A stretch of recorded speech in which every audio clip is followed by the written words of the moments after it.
Hello, Northampton 3D Design class. This is your instructor, Katie Hovenkamp, and this course is a hybrid course, three-dimensional design, which meets asynchronously and in person. Our in-person sessions are Thursdays from 6:30 to 9:30 in Communications Hall 112. Please note that inside of all buildings at Northampton Community College, masks are required, so be sure you come to class prepared. This is our course syllabus, and you all will have a copy on our online portal, which I will go ahead and talk about after I cover the details of the syllabus. Okay, so again, this is Principles of 3D Design. We're in the fall semester, and our class meets asynchronous and Thursday 6:30 to 9:20. Our room number is Communications Hall 112. This is a 3-credit course. I am your instructor, Katie Hovenkamp, and my email address is khovenkamp@northampton.edu. You can make an appointment to meet with me via Zoom, so we can definitely meet whenever is needed. Usually Fridays are a really good day for me to meet because I don't have any classes going on that day, but we work together according to your schedule and my schedule to coordinate any meetings we might need to have. As far as this course goes, our course description states, this course introduces the theory and application of three-dimensional design with an emphasis on the elements of art and principles of organization as the foundation of successful visual problem solving and creativity. Projects cover a variety of media and techniques, technical, perceptual, and analytical skill development in contemporary and historical art and design practices. Our course objectives: by the end of this semester, students should be able to utilize a variety of basic 3D media, materials, and techniques with proficient craftsmanship in both their work and presentation methods. Understand and apply the elements of art and principles of organization in the creation of three-dimensional design projects and appreciate these concepts as the foundation for all 3D works and design forms. Produce 3D design works that are effective, creative, well-composed, and innovative in their solutions to assignment criteria. Effectively research historical and contemporary reference materials and utilize this in the creation and presentation of their design work. Critically examine their own work and that of their peers within the context of critique in both speaking and writing. Present completed projects in a final portfolio of coursework. Now, some required materials for our class. The biggest one that's super important you're going to need right away is a hot glue gun and hot glue. Our first project, which you will have a week to complete, so we'll have a demonstration when we meet in person on Thursday. And then your projects will be due that following Thursday. So in order to build those projects, you're going to need a glue gun and some hot glue.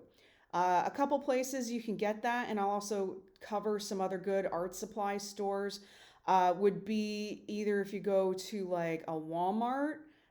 They're usually pretty reasonable. I recommend getting the larger hot glue guns, because the small ones, what I've noticed is they're really difficult for people to use because you can only get like a small amount of glue out at one time. So I know it's a little more expensive. It'll probably run you around like $15, $16 for the glue gun, but it's worth it in the long run. And a hot glue gun is honestly something that comes in handy. If you're going to be an art major or a design major, you're always going to use it at some point. So it's just worth investing, getting the good one now. As far as the other required materials, I have here a sketchbook, at least like a 9x12, around that, standard paper size is good. Or if you prefer to have just, kind of loose sketches and you keep them in a folder, that works as well. As long as you have some sort of way of collecting your sketches for class, that's super important. Sketches are really crucial as far as coming up with your ideas for this course. Basically, it gives me a visual representation of what you're thinking about when it comes to designing your projects. And then it also kind of gives us a space to talk about how to move forward with what you're going to make. Pencil with an eraser, sharpener, or mechanical pencil. A Sharpie is really important for making marks on your projects, or even if you need to draw any patterns or designs on your pieces.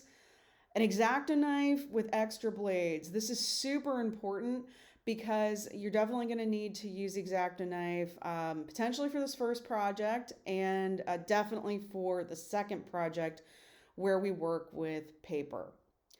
Self-healing mat. This is another one of those items that's really going to come in handy for your portfolio in the future. Self-healing mats are really wonderful because you can cut into the surface, and like it says, it self-heals, and it also doesn't wreck any tables that you might have or be cutting on. So it's just an easier, cleaner surface to work on. Okay, so as far as other materials you're going to need for this course, this is where it's kind of loose. In our class, there are periods of time where you're going to be needing to bring in materials that work with the idea you come up with in this course. So we have 2 projects, for example, that really fit the bill for finding recycled or found object materials. And that's going to be our material magic project and our body extension project. These projects, it's important to start thinking about materials that, are kind of non-traditional that you can make art out of, which is really fun because, you can make art out of essentially anything. Like I know somebody that was making art out of toothpicks and flagging tape that you find at construction sites, or plaster. There's all kinds of great ways to make sculpture, so you can make art out of anything. One thing I do recommend is it's nice to have some cardboard boxes around, because you can cut them up and you could use the cardboard as a structural component for your pieces. So one thing we do cover in this course is how to build an armature, which is basically like some sort of structure made out of a material to hold up another material. So cardboard's a great one, wire, sometimes even crumpled up newspaper. So, thinking about those recycled materials is really important. Another thing I personally like to do as far as, searching for materials or just kind of finding inspiration with things I potentially want to work with, it's a good idea to go and check out some flea markets or some thrift stores just to kind of see what you can find, because you never know what's out there. So those are some recommendations I have. It's good to have some plastic bags and some containers just to contain your findings. So, that's pretty important. Again, simple objects, things that are repurposed, all good things to look out for.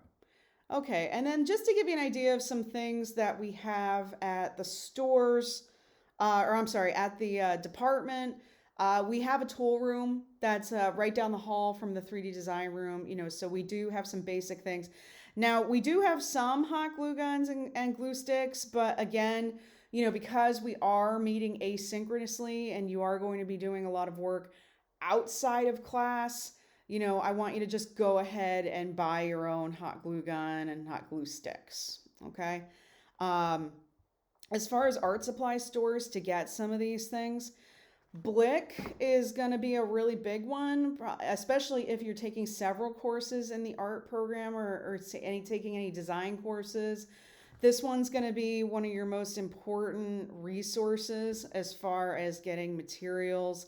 And what's nice about Blick is the employees there are extremely helpful and very nice. So if you have any questions about certain materials that you want to ask them, they're more than happy to help, and they work with students in the area all the time. So they're pretty great. And Your self-healing mats, that's probably going to be the most reasonable place to find them. You can definitely find them at like Michael's or any other kind of like craft store, like a Joanne Fabric or any one of those.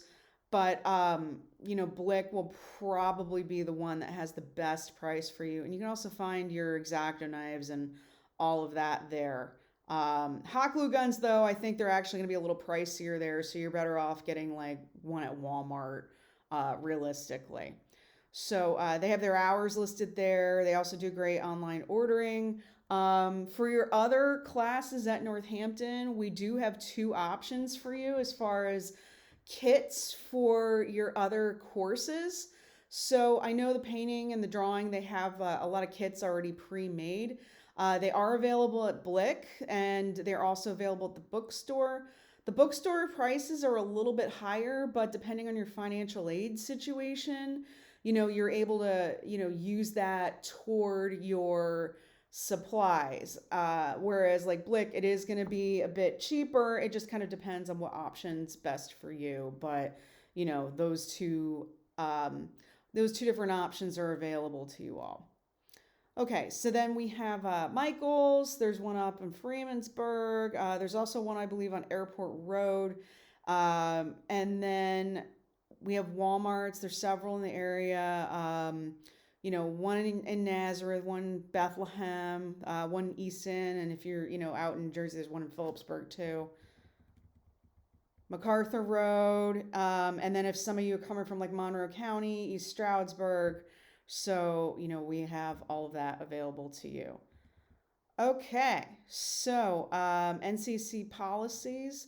If you want to go into more detail on that, you can find the link to check this out. So, go ahead and review those policies. And again, this is a reminder that this is a hybrid course, so it's got a live meeting and a asynchronous meeting. Okay, so as far as missing class, so, because we are only meeting face to face one day a week, it's super important to attend class because, it's one of the times that, we're all together, we're able to help each other out with studio things, answer any questions. This is a lot of the time when I'm doing demos. I do have a couple online, but the majority of our demonstrations and studio time would be happening during our face-to-face time. So please be sure to really attend class. Okay, so absence results in missing important and technical information in class assignments and class discussions on development of projects that cannot be made up at a later date. 4 absences puts you at risk from being withdrawn from the course. And if, you're regularly late, two times that you're late will equal as 1 absence. So again, make sure that, you're regularly attending class. Do not leave the room during group activities such as presentations, discussions, and critiques. You may leave the classroom briefly during independent work time and for duration of full class breaks. Tardiness after breaks, leaving class early, or during group activities is treated as instances of tardiness to class. Okay, so all of your work must be submitted and presented on the due date. Each class a project is late, 10% of your grade is deducted. So for example, if a project is due on a Tuesday and it's worth 100 points, it will lower each time you miss class. So each class day that I'm not getting it, it goes down by 10 points, which, essentially is like a letter grade. So, be sure that you are handing your projects in on time. If you're absent when a project is due without an emergency notice, your grade will be lowered. So even though, you're not attending class that day or you're absent for some reason, get that project to me, whether that be, images that you're emailing to me, or, say you have a classmate that will deliver the work, I'll at least be able to, accept the assignment that day and you won't get deducted for late points. Any assignments that are more than 3 class periods late, I won't be able to take. So that's as far as we can go as far as any late submissions. So let's talk about what emergency notices are. So a doctor's note, a police report from a car accident, receipt from a tow truck driver, notice from a funeral director, police report or insurance report from a home emergency, or notice. Notes or notices must be originals, not copies, and must specifically state the student's name and date on a company letterhead of some sort. All notes or notices will be given back the same day. So, and also too, if there are any issues, like, say you have an emergency and you're going to be late to class, or, just something comes up, I really prefer to be in the know and just, openly communicate with me and let me know what's going on. So go ahead and just, send me an email. I'm pretty quick on my email. I have it on my phone. So, I should be able to hear from you in a pretty quick amount of time. Okay? So now let's go ahead and talk about netiquette. So while using email, discussion forums, and chat rooms are not really using too much, or email forms, discussion forums. We are using email. Please observe the following guidelines. Show respect when interacting through electronic communications. Consider the vocabulary and length of electronic communications. Choose words carefully, avoiding those with double meanings. Be aware that body language is not visible, so the tone of electronic communications can be easily misinterpreted. Humor may be misinterpreted. Be sure to avoid profanity, sarcasm, and hurtful language. When evaluating or commenting on other students' work, please focus on the issue and do not attack the sender.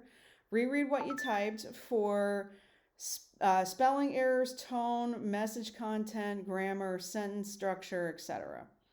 For more information, please visit Abalon at Netiquette. So this link right here. So, this is just handy, even for like professional communications. So definitely take note of that. So we're often, we're not really going to be using Zoom too much, but, if there is an instance where we may have to, I'll let you know ahead of time. We didn't have this issue at Northampton, but I was teaching at another college last semester.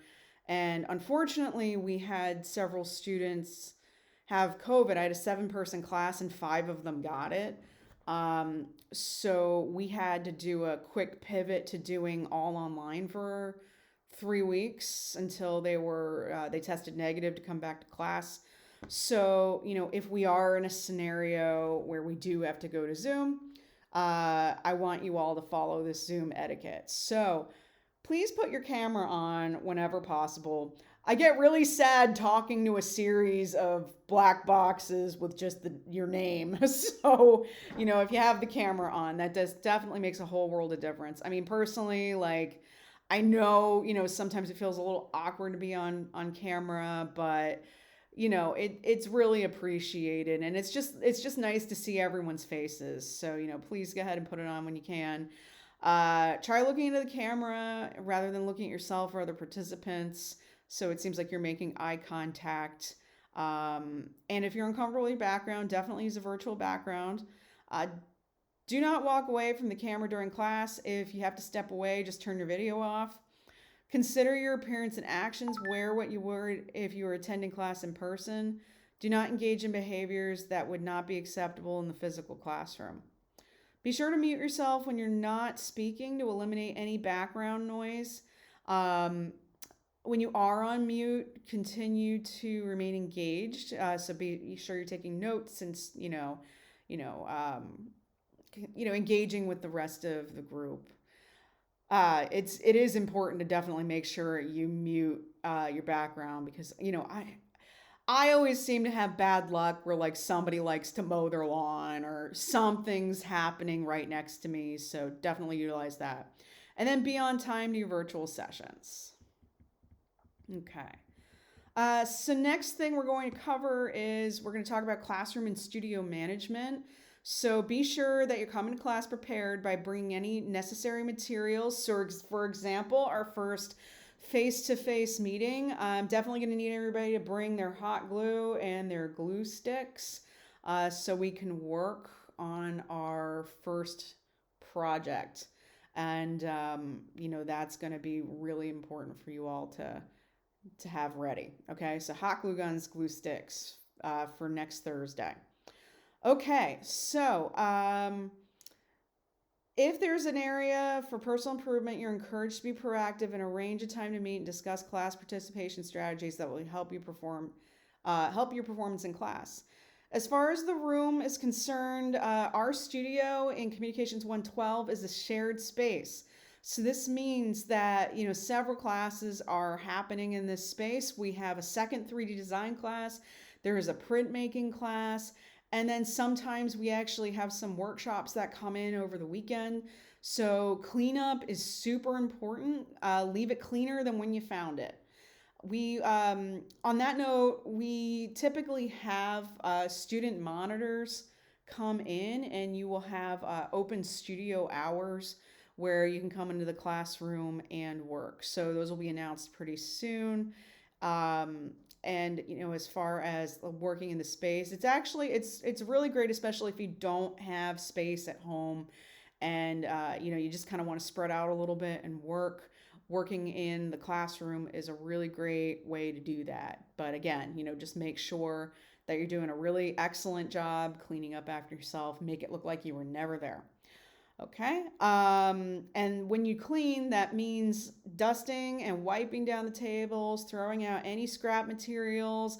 A big one is check the floor. A lot of people forget to check the floor, because I know personally when I'm working, sometimes scraps and whatnot fall like at my feet. So make sure you're cleaning up at the floor too. Please be mindful and careful of other students' work from our class and others' classes. Sometimes they are stored in the classroom, like typically our one counter, there's a lot of printmaking work on there. So, you just want to be mindful of the space you're using and what other students are using.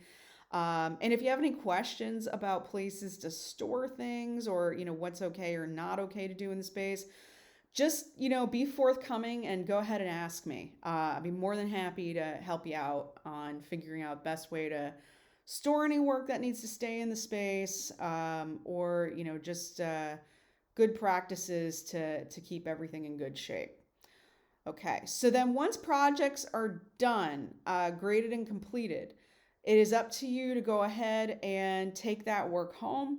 Again, because this is a shared space, we need to make sure that projects are moving in and out in an efficient manner, so we have enough room for everybody to work on their work.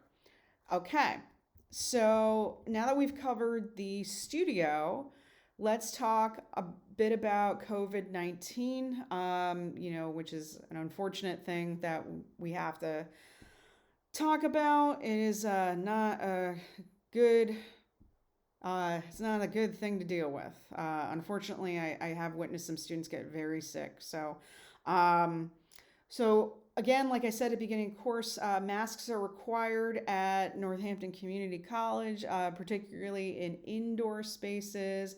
Masks must be worn covering both the nose and mouth. So I have a funny little picture here.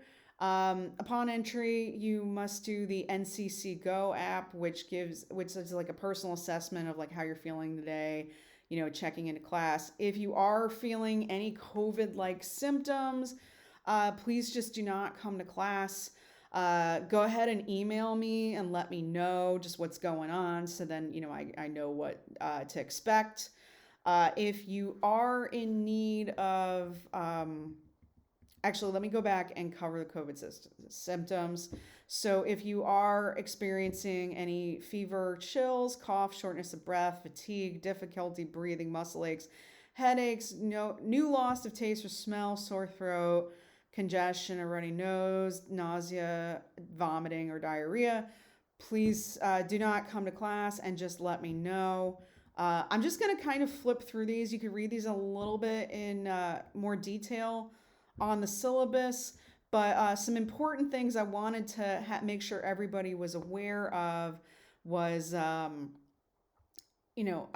our community, our health center at the college. So these are our hours and phone numbers. So, if you need any connections for like COVID testing, or if you need any resources, saying if you would like to get the vaccine or anything like that, the College Health Center will definitely hook you up and help you out. They are super great. Everyone's really nice there. They've been super helpful for helping me get students some resources in regards to COVID. And their emails are right here. Tracy Newman, she's the nurse, but health center at northampton.edu. They're really great, and they will get back to you very quickly too. So really good people there. Okay, and then as far as just in general with the class, because we are in a shared studio space, make sure that you're using hand sanitizer, you're washing your hands pretty regularly. I usually do it a couple times, even during our 3-hour meeting time, just to make sure everything's all good. So we have sanitizers in the classroom. We have a sink in the back so you can wash your hands there, and we also have restrooms down the hall. Okay. So if you need more COVID resources, luckily we are very close to Lehigh Valley Health Network. There are several LHVN hospitals nearby, and we also have St. Luke's. In fact, we have a brand new LHVN on Hecktown Road. It's Hecktown Oaks, and it's like right next to the car dealership, right by the highway, so you can't miss it. And then we also have LHVN Muhlenberg. So luckily, we're pretty well covered as far as resources in the area. Okay, and again, if you get COVID, you'll just have to let the health center know, and you'll have to let me know as well, so that way I could work with you and make sure that you're caught up with the class. So anyway, let's talk about other relevant policies that are important to the class. So I expect a mutual respect between you all and then myself. So the space. I consider the classroom space a very important one because whenever I teach my classes, I consider our class a community. And when I talk about our class as a community, I think about like how it's important that we're all kind of like looking out for each other. We're all on the same team. We're all here to learn together. And when I say that, that means I learn from you too. My students are so cool. I love working with students because every time I give out projects or, we cover something new, my students are always teaching me some cool new things, either by like the way they work or, ideas behind what they make. So for me, it's super exciting to get new groups of students every semester. So, again, like I think that the classroom space is one where it's collaborative and we're all here to help each other out. So I'm always happy to help everyone out with any advice or questions I can answer. And then you all have some really great resources and valuable things to contribute as well. So that's why I take critiques super seriously, because it's one of the most important times where you're getting feedback from your peers and myself, and you learn more about every piece that you make through the feedback that you're getting. So that mutual respect, that community, it's super important. Okay. Do not use discriminatory language or exhibit any discriminatory behavior. So that's super important, so make sure that, you're being respectful of everyone in the course. I take it very seriously that everyone is feeling respected and comfortable in the space. As far as clothing and things that you should wear, make sure you're wearing clothes that are comfortable and easily washable, closed-toed shoes. Clothing with a lot of like flowing fabric. I wouldn't recommend wearing that to class. From time to time, we are working with tools. And you are going to get messy. Like when we do our plaster project, we get really, really messy. So, I wouldn't wear anything that, is super valuable or anything like that. We are in an art studio, it's going to get messy. So, be sure you're wearing something comfortable. Make sure you're wearing closed toed shoes, because you don't want anything like sharp or anything to fall on you. Okay. As a safety precaution, don't eat in the studio space. You can have water, coffee, tea, juice from a closed, narrow mouth container. Um, you can go ahead and have a little snack or something like that outside the studio during breaks. I'll let you use your phones and computers when it's relevant to coursework, but I don't want to see any like texting or anything like that, like when we're lecturing and whatnot. Sometimes you need to use your phone or computer for like reference images and whatnot. That's okay. But if you're texting and like talking to someone throughout the whole class, then I'm gonna ask you to stop. Headsets are permitted during independent work time when approved by the instructor. Otherwise, headsets must not be worn.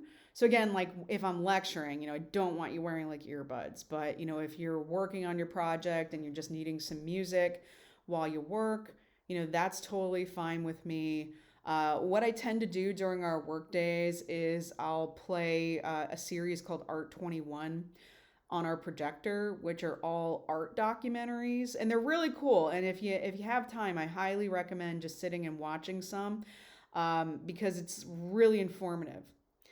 Uh, as far as checking your email and your Blackboard, definitely make sure that you check your email. I send out lots of emails with this class, so make sure that you're keeping up on it. You're checking your email all the time, because I'll definitely be communicating to you in that way. So make sure you stay up on that.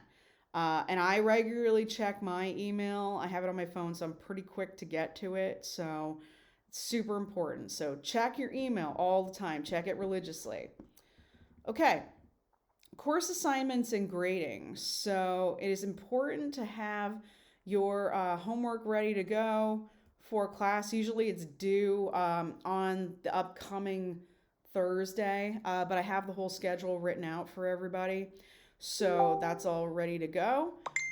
And then as far as demonstrations, we'll skip down to this. So safe and effective use of tools and materials will be a huge part of the introduction to projects. So in addition to demonstrations, presentations on relevant 3D artists and designers, both historical and contemporary, will be integrated into class time. Notes from demos and presentations should be included in your sketchbook. Demonstrations and lectures will not be repeated for students who are absent, as my priority is to provide assistance and guidance to those who are initially present. Each project is going to begin with presentations to give you a sense of expectations, along with demonstrations. Practice working with a new technique, medium, and or tools to be integrated into class time. Each project will culminate in documenting your work in a portfolio on Blackboard.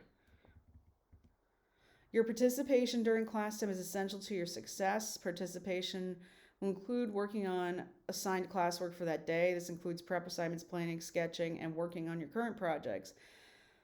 Bringing in the necessary tools and materials to work in class is part of your homework, and being prepared to work in class. So again, you want to make sure you're keeping the sketchbook throughout the semester. Grades will be based on your ability to creatively problem solve, execute new skills, work with new material, and adjust your process as needed. And then as far as areas that I'm grading in, we're looking at your technical abilities, the idea behind it, how much you put into your project, like, how much time was put in, your craft to make sure, things look clean and polished, and, your participation, which is meaning like how much you're talking in critique. So those are the main things I'm looking for as far as your grading. And I have a specific breakdown how it all falls into your points for class. Some important dates will be Friday, September 3rd. So that's the last day to add classes. And then we have the Labor Day holiday coming up. So these are the dates for that. Last day for 50% tuition fee refund is the 20th. And the last day to add to, drop classes will be the 20th. Okay. Next are the assignments. So what's fun about the 3D design class is we are going to have quite a bit of different assignments. So what's cool about this class is you get to work in a pretty wide variety of different materials. So, say you really love working with plaster, but not so much wire. Each project's super different. So you have an opportunity to kind of experience a smorgasbord of different things to work with. So our very first assignment that we work on, we're actually making art out of Q-tips. When I was talking earlier, I said that you could essentially make art out of just about anything. So we're going to look at people like Tara Donovan, who made these really wonderful sculptures out of materials that you would find at a Staples or an Office Depot. And with this project, we are making a variety of different sculptures just out of Q-tips. So I will be providing everyone with a box of Q-tips to make your projects out of. Now, if you do run out and you need more, I just went to Dollar Tree and got the Q-tips. So, in case you do need to get more, that's there, and they're only $1 with some tax. So, pretty cheap, reasonable, accessible to get.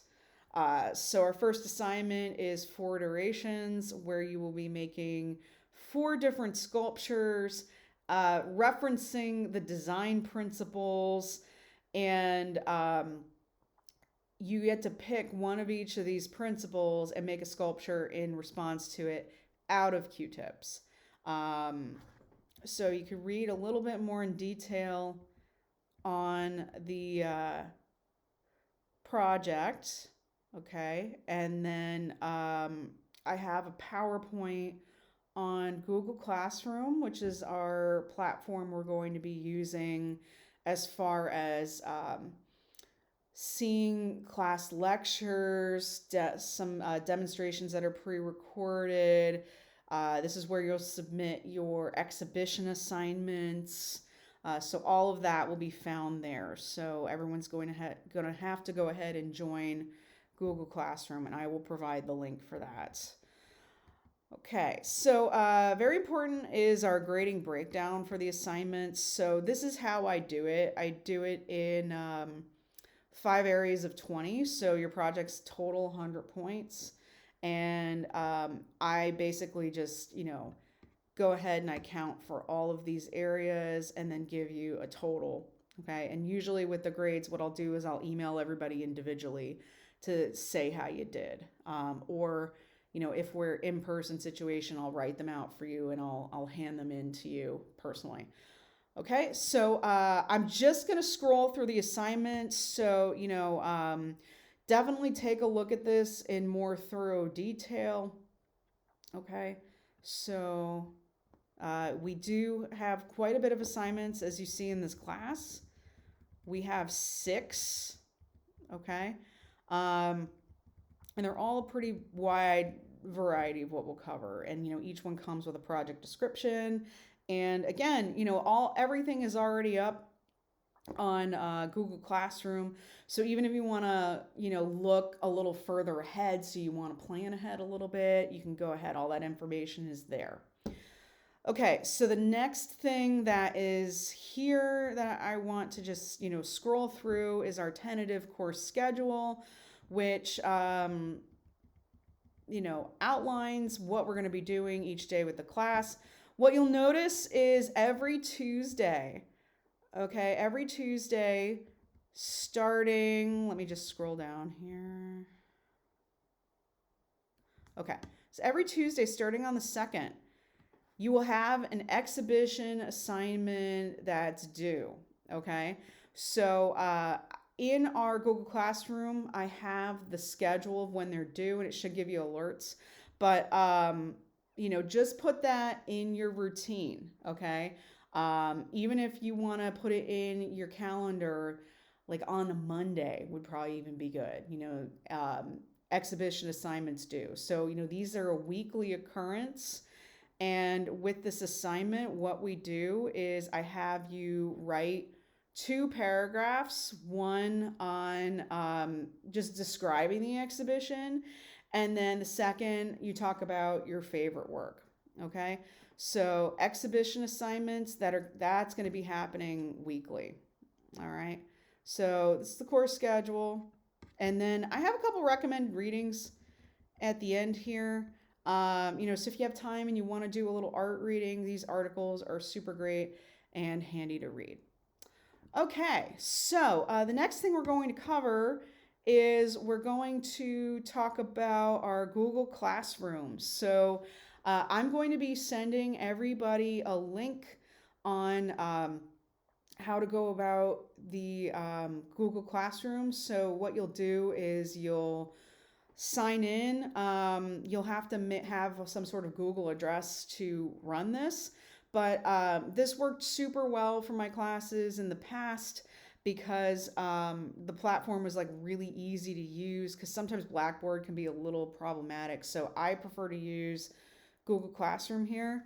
And if you go under the classwork tab, this will give you all of the resources for this class. So like, if you want to take a look at the, iterations project, our first one, a little bit more in depth, you can go ahead and check that out. It'll give you all the details. And then most importantly, on here, I have provided the lecture for this. So, I want you to go ahead and watch this lecture. And then I've also provided student work examples so you can get an idea of how people have approached this assignment in the past. So you could see various examples of student work. There's the lecture. So all of that information is right here for you to access. So let's go ahead and go back. We'll just click on that. Okay, go back to classwork. And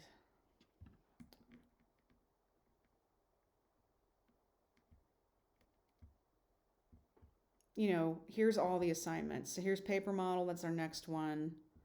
Okay, so each one of these modules is going to have everything you need as far as your assignments are concerned. Okay, so next thing I want to show you is the weekly exhibition assignments. Sorry, they ended up going from like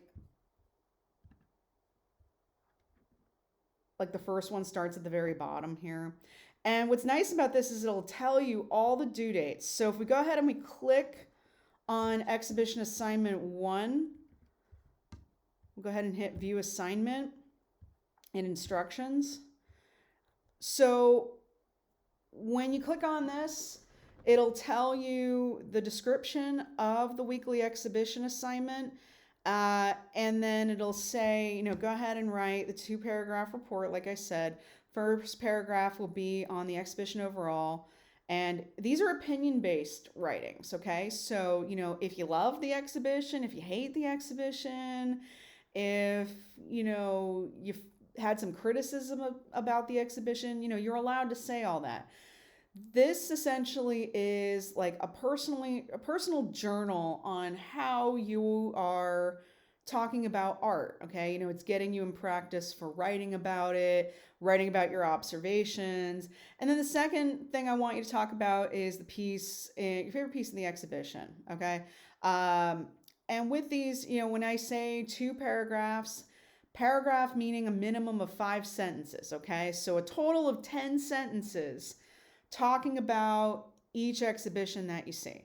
Now, with all of these exhibitions, I provided a link.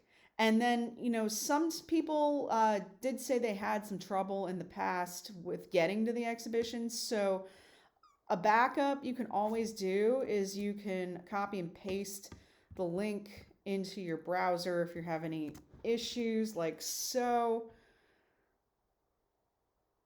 And now we're on for our first exhibition. So, first person we're going to be looking at is Tara Donovan. And Tara Donovan's somebody I mentioned as we were talking about the 4 iterations assignment. She makes a lot of work out of non traditional materials. And in this case, these are kind of like these plastic straw forms. But then she's done things where, she's made large pieces out of like pencils and whatnot. So it's really cool to just kind of see the different ways she goes about making her art. Like this drawing, these are made all out of pins. Okay. So that will be your first exhibition assignment. Okay. So again, these are weekly. There's a total of 14 of them. So make sure you're keeping up on them. They really add up. When you total everything up, it's worth 140 points. And your projects for the class are worth 100 points each, and there's 6 of them. So it's worth actually a little bit more than a project grade. So be sure that you're regularly keeping up on this. Okay, so let's go back. Whoops. Let's go back to the main part of the course again. And I want to show you one more section that will come in pretty handy for you all. So one thing you're going to notice about this course is the projects I give you, they cover some sort of technical skill. And, but I don't say on purpose what you make your pieces about. Okay. So that's really where I rely on the students to fill in, what they want to make their artwork about, or, certain ideas or concepts, or even if the pieces are kind of like more craft or design inspired, that is all up to you on kind of what you want to approach on what you want to make in this class. So, one thing I think is really important is ways to keep up being inspired for this class. So, I want everybody at some point to be sure you take a look at these resources. And these are all just different approaches on how to go about being inspired, because really inspiration is something that it doesn't come like a lightning bolt from the ceiling. It's something you have to work towards. So whether that be like reading or researching or watching certain movies or, viewing certain lectures or whatnot, that's really important for you to do the work to be able to accomplish that.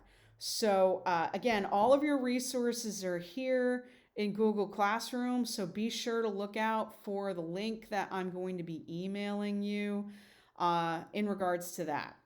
If you have any questions, go ahead and email me. And I look forward to seeing you all soon. All right, everybody, take care.